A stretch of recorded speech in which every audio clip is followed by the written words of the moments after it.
What's up, brothers? This is your brother G World 7_D, back at it again with this book again, Ancient America and Notes on American Archaeology. Alright. And I'm gonna go back. I'm gonna go to page 246 now. Alright. As usual, I said pick up on certain things. Okay. Here we go. The Peruvian civilization. The development of civilization in Peru was very different from that in Mexico and Central America. In both regions, the people were sun worshippers.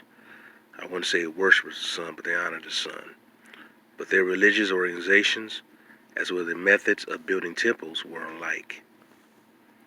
Neither of these people seemed to have borrowed from the other.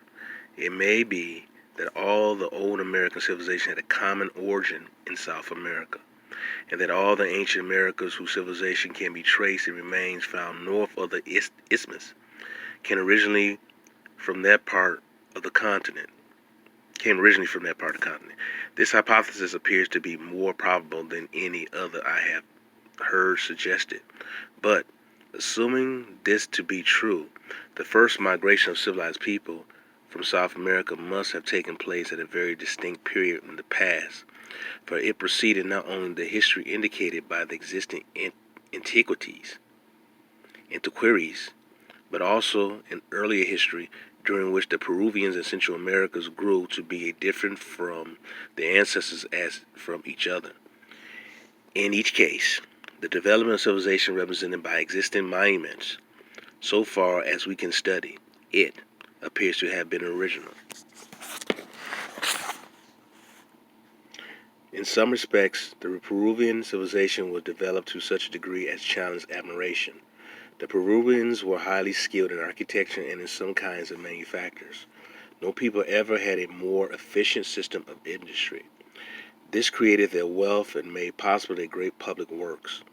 All accounts of the country at the time of the conquest agree in the statement that they cultivated the soil in a very admirable way and with remarkable success, using aqueducts for irrigation and employing guano and as one of their most important fertilizers.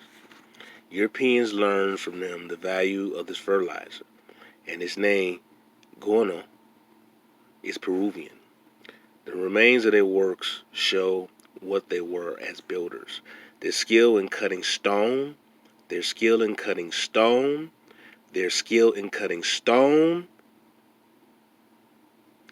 and their wonderful masonry can be seen in admiration by modern builders, and what is left of their aqueducts, their roads, their temples, and their other great edifice. They had a great proficiency in the arts of spinning, weaving, and dyeing. For their cloth, they used cotton, and the wool of 4 varieties of the ilama, that of the vicuna being the finest. Some of their cloth had interwoven design and ornaments very skillfully executed. Many of their fibers had rare excellence in the eyes of the Spaniards. Garcilaso says, the coverings of the beds were blankets and friezes of the wool of the vicuna, which is so fine and so much prized that, among other preconious things from that land, they had been brought for the bed of Don Phillips II. Of their dyes, this account is given in the work of Rivero and von Teschudi. They possess the secret of fixing the dye of all colors, flesh color, yellow, gray, blue, green, black, etc., so firmly in the thread or in a cloth already woven that they never faded during the lapse of ages.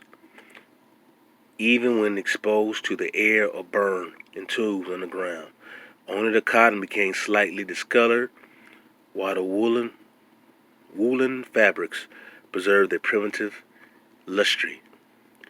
It is a circumstance worth remarking that chemical analysis made of pieces of cloth of all the different dyes proved that the Peruvians extracted all of their colors from the vegetable and none from the mineral kingdom. In fact, the natives of the Peruvian mountains now use plants unknown to Europeans, producing from them bright and lasting colors. They had great skill in the art of working metals, especially gold and silver. Besides these precious metals, they had copper, tin, lead, and quicksilver. All right.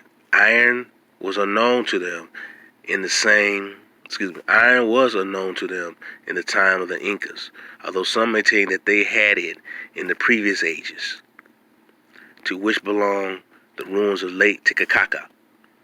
Iron ore was and still is very abundant in Peru. It is impossible to conceive how Peruvians were able to cut and work stone in such a masterly way, or to conduct their great roads and aqueducts without the use of iron tools. Some of the languages of the country, and perhaps all, had names for iron.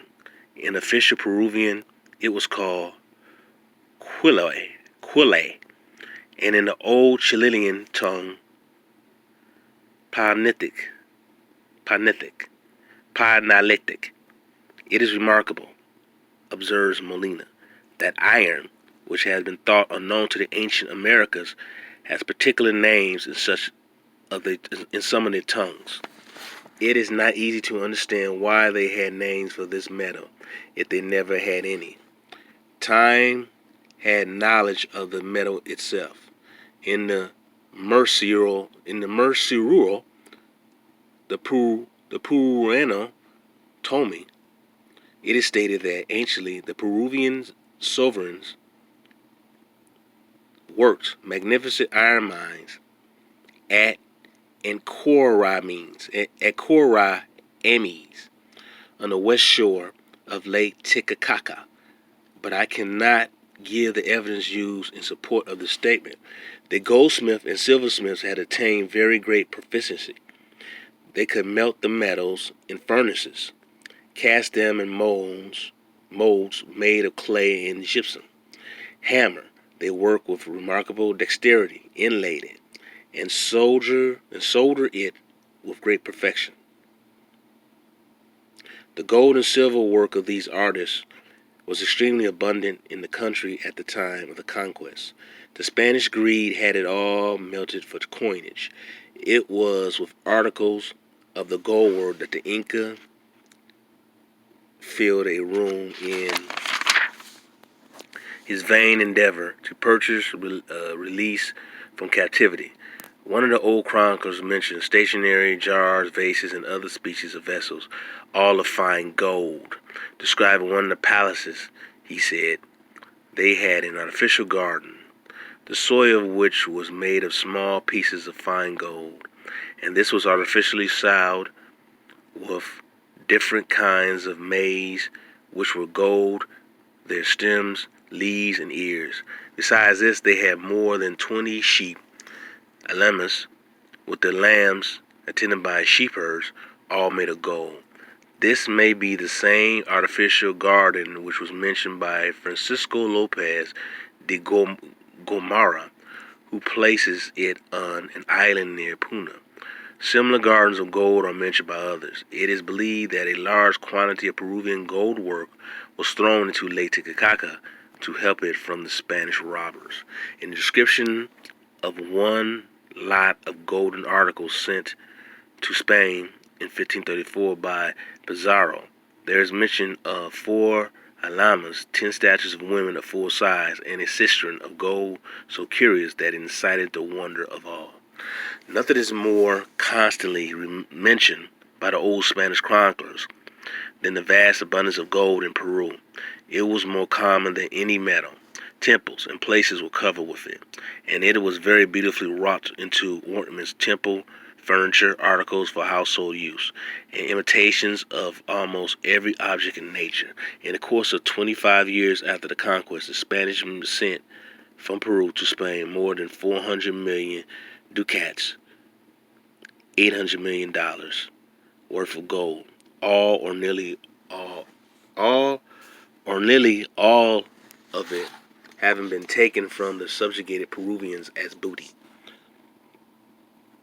Here's like a artist's rendition of gold and silver vases.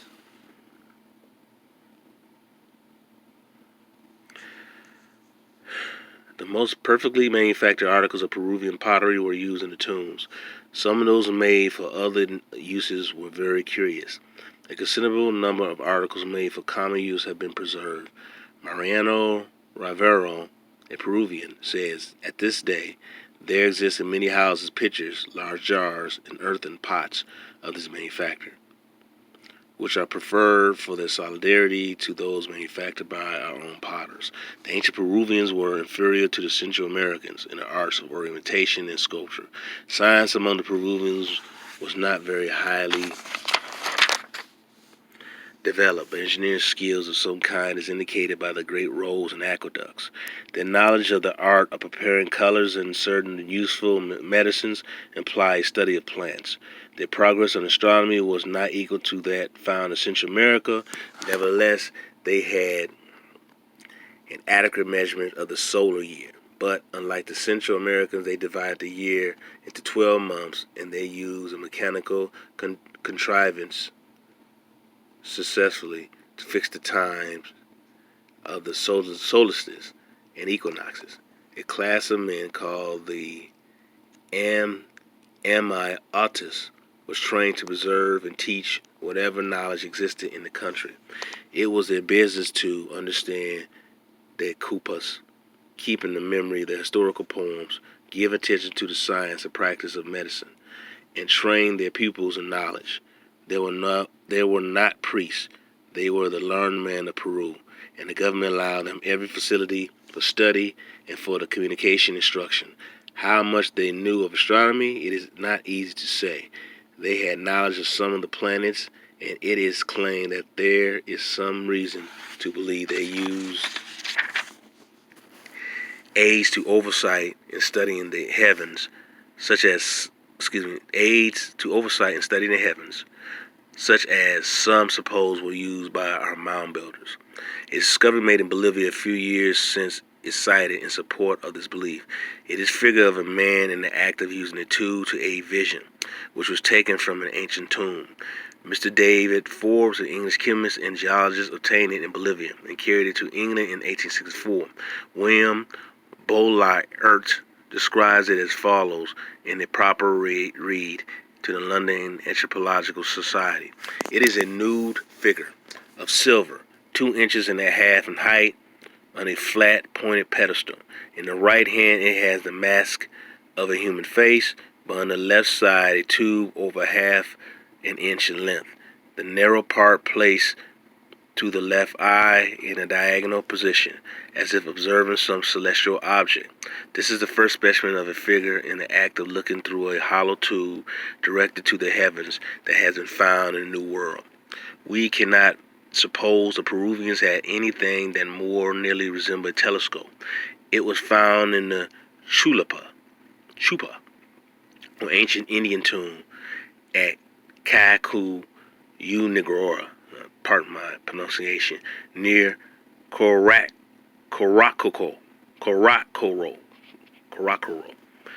in Bolivia. He forgets the astronomical monument described by Captain Dupax. The art of writing in alphabetical characters, so far as appears, was unknown to the Peruvians in the time of the Incas. No Peruvian books existed at that time, and no inscriptions have been found in any form in the ruins. They had a method of recording events, keeping accounts, and making reports to the government by means of the culpa. This was made of cords of twisted wool fastened to a base prepared for the purpose. These cords were of various sizes and colors, and every size and color had its meaning. The record was made by means of an elaborate system of knots and artificial intertwinings. The amateurs were carefully educated to the business of understanding and using the culpas. And this science was so much perfected that those skilled in it attained the art of recording historical events, laws, and decrees, so as to transmit to their descendants the most striking events of the empire. Thus, the quilpas could supply the piece of documents. Each quilpa was a book full of information for those who could read it. Among the Amatus memory was educated to retain and transmit to posterity songs, historical narratives, and long historical poems. It is said also that the tragedies and comedies were composed and preserved in a way, and that dramatic performances were among the regular entertainments encouraged and supposed by the Incas. Whether the art of writing ever existed in the country cannot be determined. Some of the Peruvian tongues had names for paper. The people knew that a kind of paper or parchment could be made of plantain leaves, and according to Montesinos, writing and books were common in older times, that is to say, in the age long previous to the Incas. He explained how the art was lost, as I shall presently show. It is not improbable that any kind of hieroglyphical writing existed in some of the Peruvian communities, especially among the Aymaras. Humboldt mentions books of hieroglyphic writing found among the Panos on the river of the Ucayala, which were bundles of their proper resembling our volumes in quarto. A Francisco missionary found an old man sitting at the foot of a palm tree and reading one of these books to several young persons. The Francisco was told that the writing contained hidden things which no stranger ought to know. It was seen that the pages of the book were covered with figures of men, animals, and isolated characters, deemed hieroglyphical, and arranged in lines of order and symmetry. The Panos and those books were transmitted to them by their ancestors and had relation to wandering in ancient wars. There is similar writing on a prepared alama skin found amongst other antiquities on the peninsula in Lake Titicaca, which is now in the Museum of Lake Paz, Bolivia. It appears to be a record of atrocities perpetuated by the Spaniards at the time of the conquest, and show that some of the Aymaras could at that time write hieroglyphics. Okay. What I just talked about is the various different things that were done, that was conducted physically and also things spiritually by the Aboriginal blacks here and over in Peru, Heru. All right. They had gold, and you see they had those figures of gold cups or whatever. Obviously, use a form of iron to cut and carve into that. Iron was being smelted here. You heard me when I read about the furnaces and stuff like that, the main difference. They use the furnaces to smelt iron and to cut and carve different pieces of iron, which they used to cut into many different harder surfaces. Something that copper wasn't able to really penetrate as greatly as iron. So iron was basically being conducted and built and used here in Americas, as well as other different tools. It talks about how them being sun worshippers. They weren't sun worshippers, I would say they're more like sun gazers, where they charted the aspects of the sun, how the sun rises during a certain time and the sun sets. And they probably tracked it throughout the year, knowing that as days get longer, that's basically the crop season. As days get shorter, that's when things just start to the plants don't live as long and they start to die for them to be reborn or resurrected, or the new plants, seed new plants for the following year to grow up or to grow, to be born and bring in new life. Our ancestors were in tune with nature. So they weren't just, quote, slaves from Africa. I just talked about how they had mines and they were doing mining and they were basically getting gold and cutting to gold, because gold was very heavily over here. Remember, people knew about the Americas, man. People knew about the Americas for the different stories that was told, but people were traveling over here. People was coming back and forth. So people knew about the Americas, knew of the Americas. Now, getting to the Americas, obviously, they needed a person to guide them over here and acquire maps to sell over here, to know where to sell and what they're doing. So that was something I just wanted to talk about real quick out of that book, and that was out of this book again, Ancient America in the Notes of American Archaeology. It talks about, like I said, that aspect, the civilization of ancient Heru, ancient Peru. All right. Okay, brothers and sisters, this is Brother Jew 7_D doing this particular video, dealing with that. I want you to also understand that, remember they talking about had a little piece, a little tube that they're able to look into the sky and to see things more clearer, closer. So like the ancient form of telescope. All right, so they were able to see things from a certain distance. So that's why when you look at those, like those stars and bars, those stars on there has a celestial aspect. I showed you with the Moore X and the one shield with the stars.